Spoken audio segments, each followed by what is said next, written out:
Europe 1. Et on débute donc avec cette attaque dans le centre d'Israël alors que le pays organise aujourd'hui des cérémonies pour le premier anniversaire hébraïque du 7 octobre. Un camion a percuté une station de bus. On va retrouver Frédéric Simon depuis Israël. Bonjour Frédéric.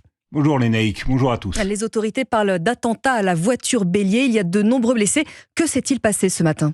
Il était environ 10 heures ce matin lorsque le conducteur d'un poids lourd a projeté son véhicule sur un arrêt de bus dans la banlieue nord de Tel Aviv, à proximité d'une base des renseignements militaires. Mais parmi les nombreux blessés, beaucoup de civils, dont des personnes âgées qui se rendaient en groupe à un musée. Les services de secours font état de 35 blessés, dont un dans un état critique et 5 autres grièvement atteints. La police israélienne considère qu'il s'agit d'un attentat terroriste. La possibilité d'un accident peu probable n'est toutefois pas officiellement écartée, alors qu'il est. Quant au chauffeur du camion, il s'agit d'un sud-coréen israélien âgé de 48 ans, membre de la minorité arabophone. Il a été tué par un civil en armes peu de temps après les faits.